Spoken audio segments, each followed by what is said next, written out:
Why do we suck at managing our own emotions, and how is that quietly destroying our lives?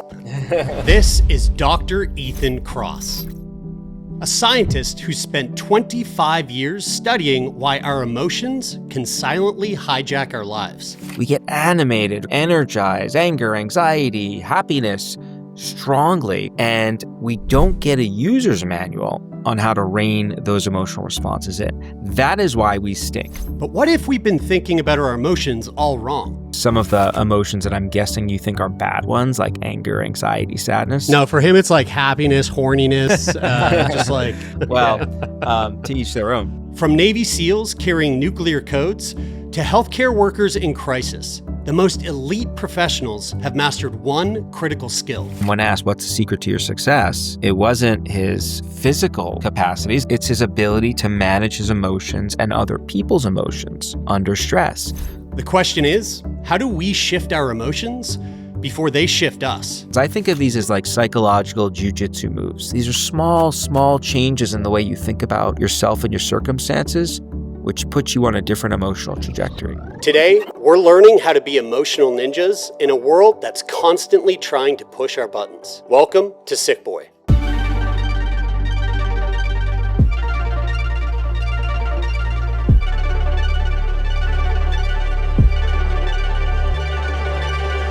Ethan, I got one question for you right off the top here. Why do we suck at managing our own emotions, and how is that quietly destroying our lives? Well, easy question to kick us off, huh? Why do we stink? So number one, let's talk about what emotions are. Emotions are responses to experiences in the world that we think are meaningful to us, things that either happen to us directly or that we imagine in our heads. We have these emotions that are triggered when that occurs, and they're a really useful tool. They are linked to the situations that we're in, and they prepare us to deal with those situations adaptively. The problem is they are a blunt tool, right? So we get animated, kind of energized, anger, anxiety, happiness strongly, and we don't get a user's manual on how to rein those emotional responses in. That is why we stink. Mm-hmm. It is not because our emotions are uncontrollable. It is because we have never been taught explicitly how to access the various tools that we've evolved to possess to manage these emotional responses. And that's why I wrote the book, to really shine a spotlight on what those different tools are. So, just to interrupt you there for a second, Ethan, I think one thing that makes emotions feel really difficult for me to understand is that I feel like I classify emotions as like being good or bad in some ways. And maybe that's just like the sort of like subconscious reaction to the emotions that I feel is like, oh, that's a good emotion or that's a bad emotion. And like that one's okay to feel and that one's not okay to feel. Yeah. And so it feels confusing, like to try to navigate that, but I feel like that's not right. Like how does that sound to you? Yeah. Well, I think that is making it particularly hard for you to manage your life, because some of the emotions that I'm guessing you think are bad ones, like anger, anxiety, sadness, fair to say those are the bad ones? No, for him, it's like happiness, horniness, just like, yeah. Well, to each their own. Regardless, I would argue that... Hey, folks, if you wouldn't mind doing me a huge favor and just take a quick second to hit that subscribe button and, of course, hit the thumbs up button as well. And hey, look, if you don't have time to watch the video right now, I ask that you just take a second to add it to your watch later playlist. It would mean the world to us. And thanks for being here. All right, without further ado, let's get back to the episode. Those emotional responses are inevitable parts of life. And sometimes managing our emotions once they're triggered can be challenging. Right? That's enough of a challenge, if you ask me. If you're on top of that, beating yourself up because you're experiencing that emotion in the first place, you're stacking the cards against you even further. So I like to break down the parts of our emotional responses that we can control and those we can't. We can't always control the emotions that are triggered in our lives. Anger, I get angry when someone violates my view of right and wrong, and there's an opportunity for me to fix the situation. That's arguably an adaptive response, right? Anxious. I get anxious when there's a threat looming in the future, and it's important to me, right? So I experience this anxious response. It motivates me to try to deal with the situation at hand. I view those emotional responses as just part of how I work. So I don't get down on myself if I experience those negative emotions. What I get down on myself is if I allow myself to bathe in those responses needlessly for long stretches of time. So we can't always control the emotions that are automatically activated as we live our lives, but we can control those emotions once they are triggered. And that's really the playground of shift, right? Is figuring out how to push those experiences around. I have to say, it is liberating for me personally to not get down on myself for getting anxious at times or angry at times. Because if I held myself to this bar where I could never experience negative emotions, like I'd be mad at myself all the time because I'm experiencing those emotions quite frequently throughout my life. So does that help a little bit? It does for sure. I think the thing that I feel, and I started going to therapy about 4 or 5 years ago now, and I've found it to be particularly helpful in identifying emotions, like when I'm feeling them. But I think the thing that is like oftentimes confusing is that when you're in, a heightened emotional or like reactive state, it's hard to identify like what actual emotions you are feeling. And oftentimes it feels like there's a blend of like a number of things going on. And so it's like, how do you stop and like pull yourself out of that, identify what you're feeling, and try to like come to like some level of understanding that without letting it be like all consuming and have the emotion leading your reaction to the situation, if that makes sense. It does make sense. And so first of all, you're absolutely right. We don't always experience emotions in neat and tidy packages like anger, anxiety, sadness. They often blend together. Love and hate is a pretty common one that people have experienced. You both love someone and hate them at the same time. What you're describing, though, of when you are consumed with an emotion, losing sight of how to manage it effectively, I think this is one of the big conundrums of emotion regulation. And one of the frameworks I talk about in the book is something called WHOOP, that scientists have actually tried to figure out how you can help people in those situations stick to their plans, right? Because oftentimes you go to therapy or you talk to someone or you come up with some plan on your own, you hear an interview, you read a book about all these tools, I'm going to do this, I'm going to be more regulated, and then you get triggered and you don't do it. And so what WHOOP is it's this framework. So WHOOP's an acronym, and it's a framework for taking knowledge and converting it into action. How do you make regulating essentially automatic? And there's a couple of components to it. So the W is your wish. Like, what's your goal? Okay, I've got a goal. I don't want to get really, really super angry and over the top the next time my kid, disrespects her sister or me or my wife. Okay, so then the second O, or the first O in WHOOP is the outcome. What do you hope to achieve? What's going to happen if you achieve this goal? Well, our family is going to be stronger. And the reason you focus on that outcome ahead of time is you want to energize the person to achieve this goal. Then you get to the second O, which is the obstacle. Really important. All right, what are the different things that might get in the way of you achieving your goal? Well, sometimes when I'm triggered, I just get so flustered, I lose sight. I get like overwhelmed with arousal, and I can't think straight. Okay, now we've identified the problem. Let's get to the final P in WHOOP, the plan.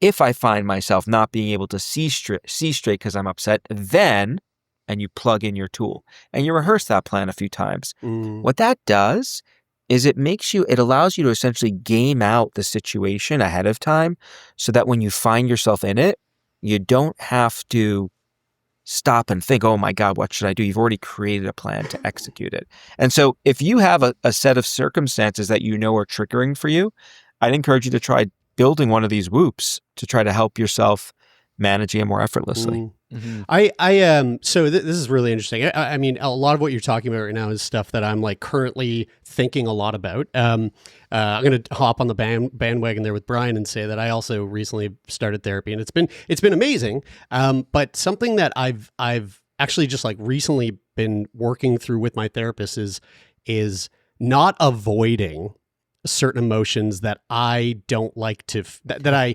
seemingly don't like to kind of feel or be in.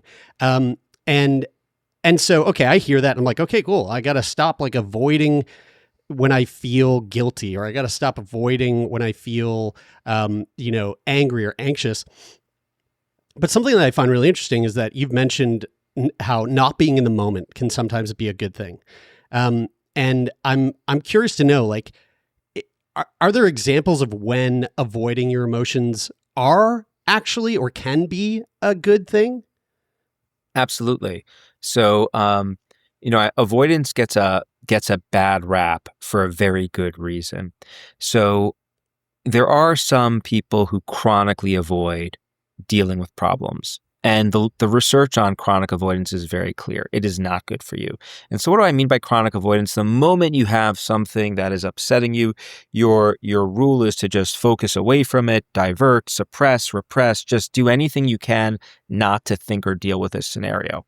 Doing that across the board indiscriminately predicts lots of negative outcomes. We have gone from that observation, though, to saying that all forms of avoidance, even strategically avoiding things, is harmful. And that simply is not true. Let me ask you guys, have you ever been in an experience where you've gotten really flustered, like you've just been provoked about something? Never. Not once. No, not familiar. Sorry. And you decide, you know what? I'm going to take some time away from this. I'm going to come back to this later that day or even tomorrow. And you find yourself, when you come back to it later on, you find that actually either you can look at this problem in a new light, or the problem is actually not as significant as you thought. Fair to say that? 100%. Yeah. Okay, so that's a form of strategic attention deployment. You are strategically avoiding things for a while. You are distracting. You're diverting your attention away, and then you're coming back. So one mistake I think that we often make is we think about approaching and avoiding problems like these are two options, and you've got to choose one, and you can never do the other. In fact, you don't have to choose between those two ways of orienting your attention. You could do both. You could take some time away and then come back. You can approach for a little bit and then take some time away and go back and forth. And there's research which shows that the ability to do that flexibly can be very useful. In my book, I tell this story about my grandmother who survived the Holocaust and had one of these just dramatic and terrifying stories of witnessing her entire family be slaughtered. She narrowly escaped that fate herself. And she managed to come to this country and build a new life. And I had heard about her background from my parents, and I found it captivating. And I would constantly ask her to tell me about what she went through. What did you do? Why did you do this? And her response to me was like, go away, have fun, ride your bike, focus on the positive side. She never wanted to engage with me about those problems. I never really heard her talk about the war, except one day a year when she'd hold these Holocaust remembrance ceremonies with some of her fellow survivors. What she was doing then, and then she would talk about the experiences at length, she was essentially being strategic. She wasn't talking about it most of the time, but she'd allow herself to get into it once a year, and that is something that she found useful. That principle of going back and forth, I think, is a really important one to convey to folks. Is like another like smaller example of that when you hear oftentimes about couples like strategies when they get in disagreements or conflict or fights, where they might want to like walk away from the problem for, one person wants to go for a walk or, separate and like take a breather for a little bit and then come back to the situation with a clearer head and, being less sort of emotionally dysregulated when they're trying to resolve that conflict. Like, would that be another example of that like strategic Yeah, that's exactly approach? it. And then like I've had to learn this the hard way. So I actually was brought up to always approach problems when they occur. You Yeah. problem happens, you Yeah. face it head on, you get to the bottom of it, you move on. And I've learned with my wife, sometimes, like, we get into an argument, it's usually my fault, right? I want to fix it. I want to, kind of problem solve, get to the bottom of it. But sometimes I find that actually letting it sit for a couple of hours, maybe even a day or two, and then coming back to it is a lot more productive, because it allows some of the intensity of that problem to subside.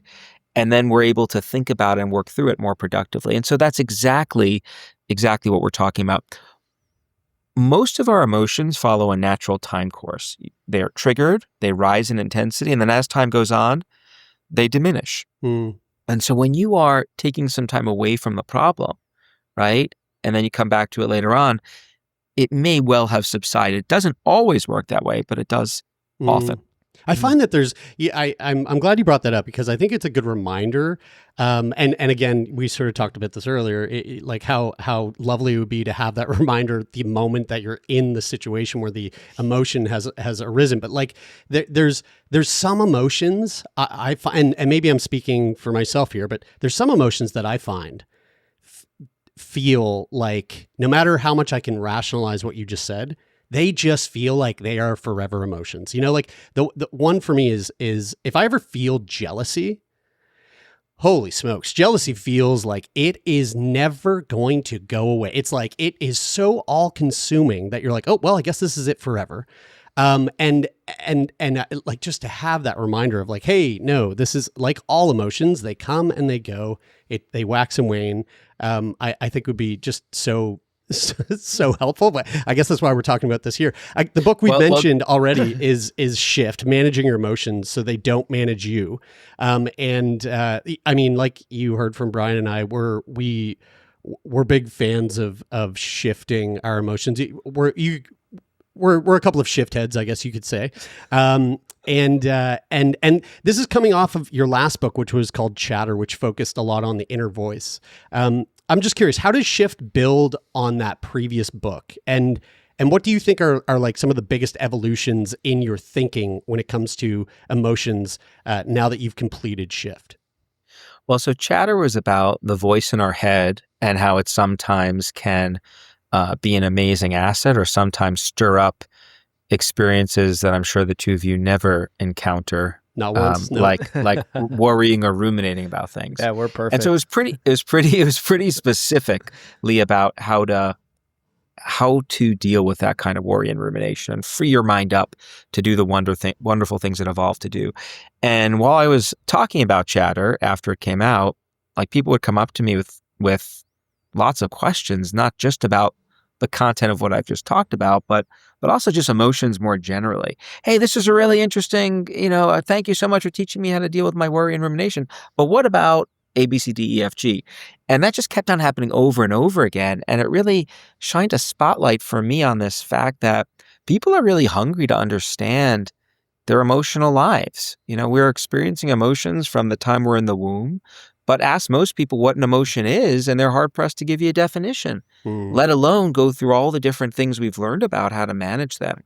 And so that was the real impetus for working on Shift, for researching and writing. In terms of how my thinking on this topic has changed, I'd say the biggest evolution for me is shifting, no pun intended, from thinking about single strategies that we can use to manage our emotions, to rein them in, to really embracing the idea that it's really about tools, plural.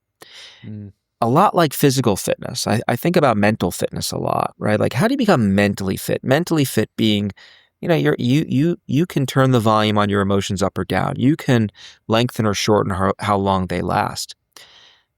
Mental fitness is a lot like physical fitness in the sense that if you want to be physically fit, you don't just curl biceps, right? You go to the gym. Step one, you learn how to use all the different machines and exercises that are available.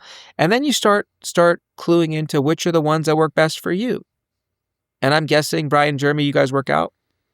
Brian only does curls, so I'm glad I you was gonna said say that. you only do Yeah, curls. I'm glad you said that. I'm glad you did. You hear that, Brian? Yeah, we did. Yeah. Jared and I go to the gym together, actually, in the morning together. It's really nice. Yeah, we're never not together. Well, okay, so you guys may do the same thing, actually. But a lot of people, like, when I think about like my network, some of my closest friends, we all try to stay physically fit, but we have different goals. We do different things. Same is true we're learning when it comes to mental fitness. There's no one size fits all solution to managing your emotions. Different tools work for different people. And that's, I think, a really important insight to have, because I often come across people who say, oh yeah, I just learned about how to be mindful or do X or, this tool, but it doesn't work for me, right? And they actually feel bad. There's something about them. Like, why isn't this working for me if it works for everyone else? Few tools work for everyone. You've got to find the right combination. So that's been the biggest evolution for me. One of these tools that you talk about, internal shifters, like these tools that we already have, but we probably don't even realize that we're using them. Can you break that down? Like what are they, and how can we train them to kick in automatically when we're in a position where, our emotions seemingly are taking over? Okay, so let's just break down maybe some of the categories of shifters first. Yeah. And then we'll circle back to the second part of that question, because it touches on something on the whoop that we went before. So there are things you could do on your own, and I call those internal shifters. And there are three categories of internal shifters. There's sensation. Like, our senses are powerful tools for pushing our emotions around. Senses: sight, sound, touch, smell, hearing. You ever listen to a song and find that it instantly reroutes how you're feeling? Like, that's an example of a sensory shifter. If you ask people, why do you listen to music? Close to 100% of people will say, I like the way it makes me feel. It's a fundamentally emotional exercise. Yet, if you look at what people do when they're struggling to manage their emotions, and you ask, hey, last time you were angry, anxious, or sad, what'd you do to push your emotions around? Only between 10 and 30% report using music as a tool. All of our senses are very, very powerful ways of momentarily shifting our emotional responses in different directions. They're not going to solve the biggest problems we have, but they can jolt us into a different state that may make us more receptive to using other tools. So sensory shifters is one thing. Attention shifting is another. And we talked about that already, right? Like, you can decide to focus on the thing that's bothering you to work through it, or you can divert your attention away from it, or you can move back and forth. And that can be pretty important. The third category of internal shifters is what I call perspective shifters. This really gets into the idea that sometimes you can't look away, sometimes you can't put on the radio or eat something that tastes good to make you feel better. You got to stare the problem right in the face. And what's cool is we evolve the ability to change the way we filter our experiences. So you guys have probably heard this idea of change the way you think to change the way you feel. Yes. That's a really, really powerful approach to managing our emotional world. The problem with that approach, though, is, I tell this anecdote in my book about a buddy of mine who was struggling with a problem at work, and his wife said to her, hey, just focus on the bright side. And his response was, yeah, easier bleeping said than done. It's not always easy to change the way we think, to change the way we feel. And so we've learned that there are these tools you can use to help you do that, and they involve altering your perspective. So one thing you could do is psychedelics. without the side effects, I would say. Okay. Let me give you a couple of quick ones. I think of these as like psychological jujitsu moves. These are small changes in the way you think about yourself and your circumstances, which puts you on a different emotional trajectory. One tool is called distant self-talk. Use your name to coach yourself through a problem. All right, Ethan, how are you going to manage this problem? Or the second person pronoun you. And you want to do that silently. You don't want to do it out loud because it makes people look at you kind of funny. But I'm guessing both of you have probably experienced that it's a lot easier to give advice to other people than it is to give advice to yourself. Yeah, totally. Words like, we use the word you when we think about someone else. So when you use that word to refer to yourself, it's altering your perspective. Now I'm coaching someone else. Mental time travel is another one. how am I going to feel about this next week, next month, next year, 5 years from now? So Jeremy, you were saying how, jealousy sometimes lingers for a while and you just can't realize that it will eventually fade. When you jump into that mental time travel machine and say, how am I going to feel about this 3 years from now? What it makes clear to you is that as bad as this is right now, it will eventually pass. Yeah. That helps turn the volume on our emotions down. I like that one. I love that one too. And I find that it's funny because when you say that, I'm like, oh, I do that in work all the time. When I have like a project that I'm stuck on and I think like, okay, this time next week, that's going to be done. And I feel so much better about it, but I don't do that. I don't apply that to like my emotional states very, like, I didn't think of it like that until you just said it that way. So I think that's a great one. Well, and a lot of these tools that I talk about are things that you may have encountered. A lot of people spontaneously use their name. Everyone has experiences with shifting their attention one way or another, and music. The real value here of the science and putting these tools in front of people is that allows you to A, put a name on these tools, and then B, start thinking about how to use them strategically in your life so that when you're struggling, you can deliberately activate that tool to put it into effect. The last little one I'll give you, it's such low-hanging fruit. I use it all the time. Mental time travel into the past, right? So I'm struggling with something big. It feels insurmountable.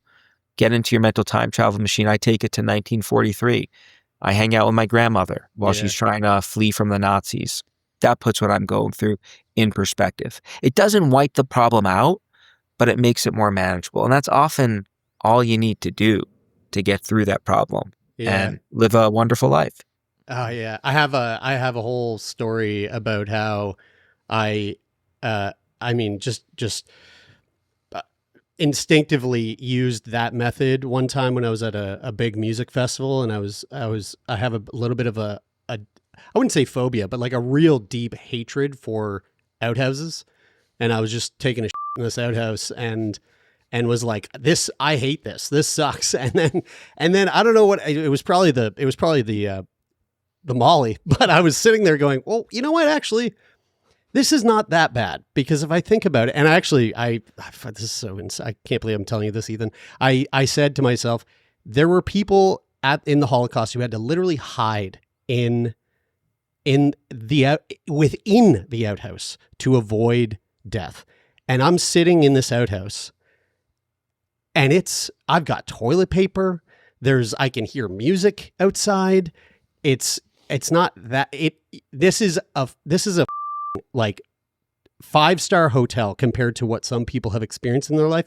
So get over it. And ever since, I love taking a dump in an outhouse. It's like, it's no big deal at all. Again, never thought I could do that about my emotions. And I'm so glad that I am really surprised that you shared that with Ethan.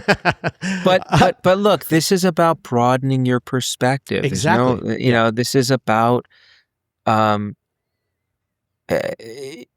what you did was not offensive, right? What you did is just think about let's put in context what we're really dealing with, because when we get really worked up and distressed, we zoom in on the awfulness of what we're going through, and it just feels suffocating. In your case, maybe it was legitimately suffocating. A little bit. Yeah, maybe a little. But it is the ability to broaden that scope, which is, the degree to which we can do that is uniquely human. Yeah. I mean, something I would love to kind of dive into, which sort of revolves around that with you, is I know that you talk about people who are in like high pressure situations who I mean, essentially like are 100% required to master emotional regulation. One example was like a military official, a Navy SEAL who was carrying like nuclear codes, right? To, if they've got to press the button, which, I mean, I don't think things get much more high pressure than that. But most of us aren't going to be in that situation, thankfully. However, a lot of people that we speak to on the show, a lot of people that we know personally are in these high pressure environments, like healthcare workers or caregivers, or, anybody who's just dealing with like consistent stress. So what can you say about those, like, sort of those elite performers or elite professionals that have to master their emotional regulation? And perhaps some tools that somebody who finds themselves in that sort of high pressure environment, like a healthcare worker, can implement into their daily life to try to manage that consistent stress? Well, and I work with those kinds of, with people working in those occupations quite a bit. And, what's really interesting, in some cases, there are physical demands to those jobs, but consistently when you talk to folks in those spaces, they say things like it's 90% neck up, what allows folks like that to succeed. And that's true of the Navy SEAL you mentioned that I talk about in the book, right? This is someone who was a SEAL instructor, and then literally carried the nuclear codes for Obama. And when asked, what's the secret to your success? It wasn't his physical capacities. I mean, those are important, right? But it's his ability to manage his emotions and other people's emotions under stress. And so what is the secret to doing that well? It's learning about the tools that exist for managing your emotions. It's self-experimenting to figure out what are the unique combinations that work for me, given my unique regulatory needs, and then committing to using those tools when you actually need to use them. That is what it's about. I'm actually really curious about that. We have a close friend who's a fighter pilot, and I don't know how much I can say. I don't want to. I guess maybe we have to cut a bit of this, but he's in a crash retrieval program. He hangs out with aliens. I mean, whatever. Just say it. He told us one day while he was home on vacation that, he was like, I'm really interested in going to therapy because I understand the potential value of that for me. But if my unit ever found out that I am going to therapy, then they would ground me and they wouldn't let me fly. They see it as like, I think, I don't know if it's culturally or if like how much truth there is to this or how much you know about this. But like that seemed crazy to me that, just by the very nature of going to see a therapist, even if it was proactively, in quotes, that they would see that as a, as a negative. Do you know much about that? Like, have you heard that? Well, absolutely. I also think we're living through a time where thinking on these topics is shifting quite a bit. So there's absolutely still stigma that surrounds, going to see a therapist about a problem. I think there are some ways of talking about these issues that make it easier for folks to embrace these ideas in context of the sort that you're describing. For example, calling it mental fitness, right? It's a lot like being physically fit. In my experience, though, just working with folks in lots of these high stress contexts, there's increasing recognition that understanding how to manage your emotions is a key to being elite, a key to being successful. And when you have folks who are captains of industry acknowledging that, which we see happening quite a bit, it makes it a lot easier for folks to then begin to start talking about this. And I've been doing research in this space for 25 years. There's never been a moment in which these ideas have been embraced in terms of their importance, like we're living through right now. And I suspect it'll continue to change, improve. I know that something that I find that has been, and when you talk about the tools, some of the tools I'm realizing that, and like you said, I use them in my day-to-day life sort of unconsciously, I suppose. But one thing that I've found is that through going to therapy and understanding where the root of some of my emotional reactions and where those feelings come from, has made it a lot easier for me to, in the moment, go, oh, okay, like that's that feeling. I'm familiar with that. I actually know where that comes from, and I recognize it, and I'm able to be like a little bit more compassionate for myself in that moment because I know where it came from, and I've done a lot of work to find out those reasons. And it seems like it would be really challenging to implement some of these tools without that knowledge of like where those feelings come from. And, I think of therapy as like one tool in a tool belt, I guess, to like mine out some of those understandings. To you, like, what importance or role does therapy play in like being able to access these tools or help you access these tools in the moment? I think therapy, I think therapy is a tool like many others. Some people benefit enormously from it, others don't. And if you're benefiting from it, power to you. That is wonderful. Keep doing it. I think some people, do want to have an understanding of where things are coming from and a story to explain their experiences. And others are okay not having a story and using other tools and going for a walk, letting it pass and moving on. And I think there's variability there too. There truly are no one size fits all solutions to these issues. And I think that's a really important take home from the book as well. I'll give you a personal story since we're all sharing things here from our personal lives. My parents got divorced when I was 12 years old, and it was not pleasant when it happened. I came to terms with it. I never ever think about it really, unless my dad brings it up now, and he often will, and say, "Hey, we need to talk about what happened." I'm like, not really. I don't ever think about it. There's no there's nothing there that bothers me. I understand why it happens. I'm okay with it. So there is research which shows that forcing people to try to go back and deal with things when there's not receptivity to doing that can actually backfire. And so we really want to embrace, I think, individual differences. I want to say one more thing, Brian, though. The way in which you are talking about going to therapy, being honest and vulnerable about that, my guess is 25, 30 years ago, you might not have been as forthcoming in having that conversation. When I was a kid, right around the time that my parents got divorced, my mom insisted that I go see a social worker to talk about it. And boy, was I upset about that. And not because I didn't want to talk about it per se, but the thought of anyone in the school I was in finding out that I'd seen a social worker to talk about a problem. My God, my head was about to explode at the consequences of what that might be. No one ever talked about that stuff when I was in high school, even in college.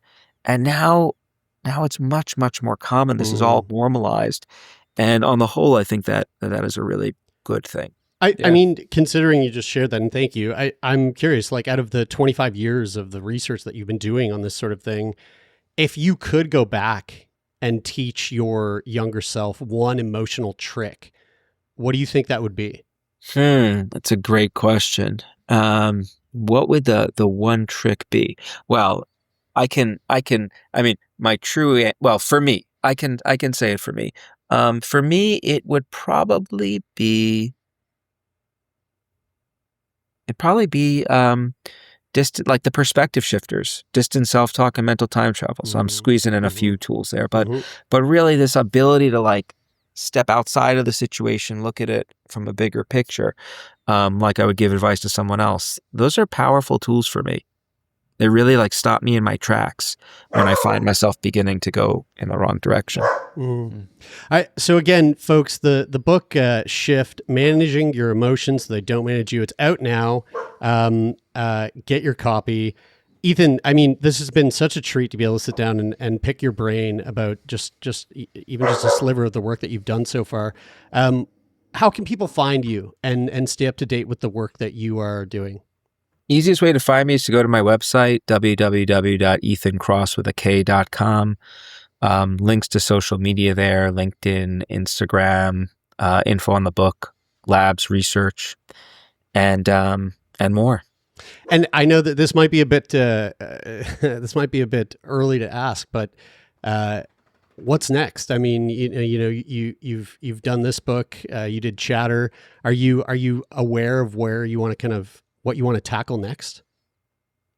I'm just beginning to think about it. I think there's a lot that we can do to share science with folks in ways that it can help improve their lives. And I think for me to do that well, I got to finish the next 2 or 3 weeks of talking about shift, and then turn my brain off for a week and a half or so, and then I'll be ready to rest and recharge. So Amazing. not Be not ready to quite. shift I need gears. to shift. That's it. That's right. I need to Yeah. shift. But I'll be back, and I would love to chat with you guys again, if you'll have me. We'd love to have you. Spoken like a true shift head.